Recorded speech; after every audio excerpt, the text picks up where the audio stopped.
Okay, you guys. So I said a few weeks ago that I was going to report back on my magnesium experiment. And so I've been taking it for,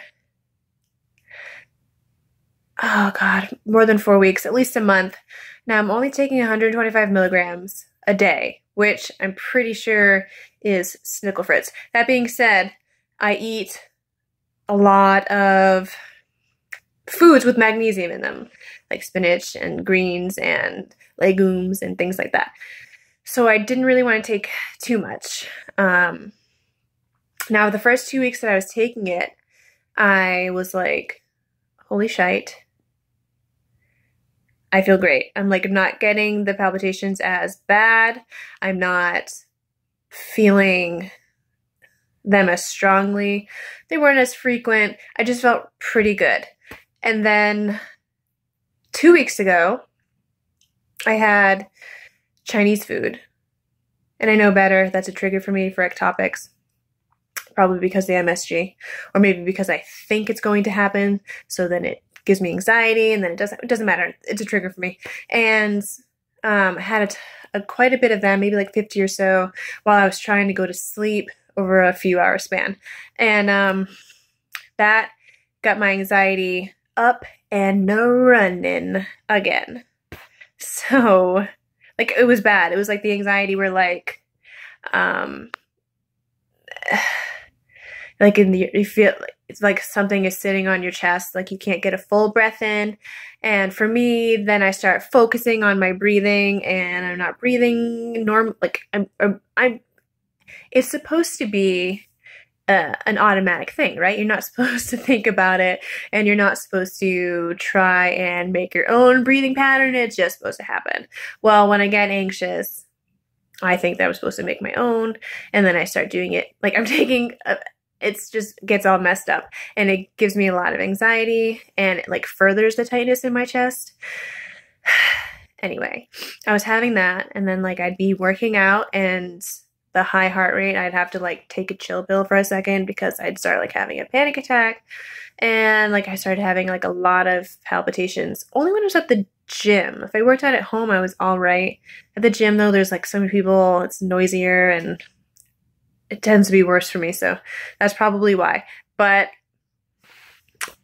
so that happened, and it's been happening for the last 2 weeks because my anxiety has been bad. However, I'm not sure if I want to take more magnesium and see if that works. I think you're supposed to take 250 milligrams a day, at least. I don't know. I'm going to have to look into that. But I didn't want, like I said, I didn't want to raise my magnesium levels too high and then have a counter effect from that where you start having heart palpitations or a weird heart rate, a slow heart rate, or whatever else. So we'll see. Obviously, I know why I'm getting more ectopics. It's because I have anxiety. It has nothing to do with anything else. So that was an interesting, when that happens, when I'm good for weeks at a time and I'm not really feeling anxious, and then all of a sudden I am again, and my ectopics are acting up. And as annoying as they are, it's definitely a reminder to me to just be pipe down. It's just anxiety. Don't take them so seriously, because I have the tendency to do that, because to me they're scary. So yeah, anxiety has been high. That's to be expected. Everything in life right now is stressful. Family, school, just everything. It's just so, it's not a surprise to me that I'm feeling absolutely overwhelmed and crazy. And it just took having a bad night with palpitations or ectopics, whatever, to express it, to manifest it more physically, you know what I mean?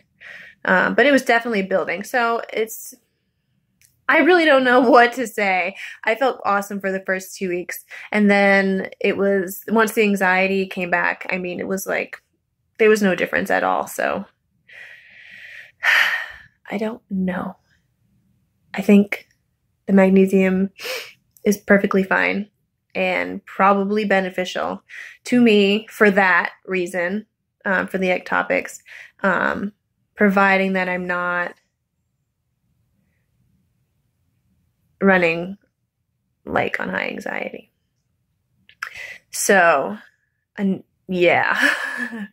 Another thing that's been interesting to me right quick is I'm trying to teach myself how to, or reteach myself, because I used to be this way. I used to be fine with my anxiety. And I used to be able to sit with it, you know what I mean? And let it pass and not let it drag on for months or weeks or at this point, years. So I'm reteaching myself to just sit with the discomfort. Do you know what I mean? And just try and ignore it and try and like cope with everyday things and function relatively normally. Even though like inside my brain, I'm bouncing off the walls and losing my shit, you know? So that's been interesting. Yeah. It's really difficult. It's a really, really, really difficult thing to do. But if you deal with anxiety and deal with ectopics and deal with both of them, then you understand just how hard it is. But it's a necessary thing, I feel like, if you want to overcome it. You know what I mean? I think I spend a lot of time running from these feelings and like these like anxious thoughts, and like I spend a lot of time in my own comfort zones, which really aren't comfort zones. Like comfort zones, like when I'm at this point in my life, they don't exist. You know what I mean? There is no place where I feel comfortable or at ease. You know what I mean? Right now, I know that eventually this will be okay, but right now, that's how I feel. That being said, being at home and, you know, having a routine and things like that, that's sort of a comfort zone.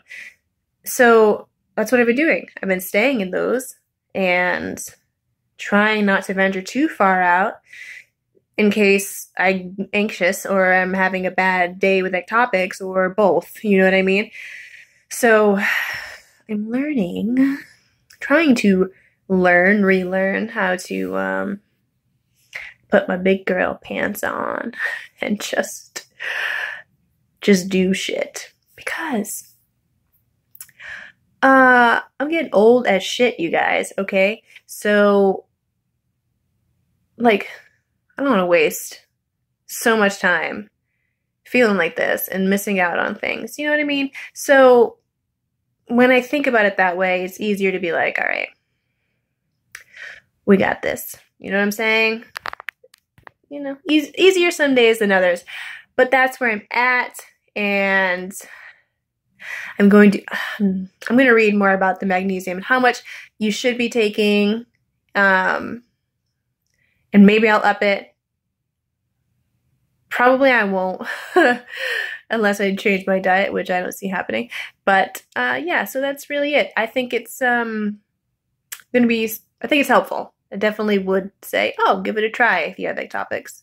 That's where I'm at. If you guys know anything that I do not, feel free to enlighten me.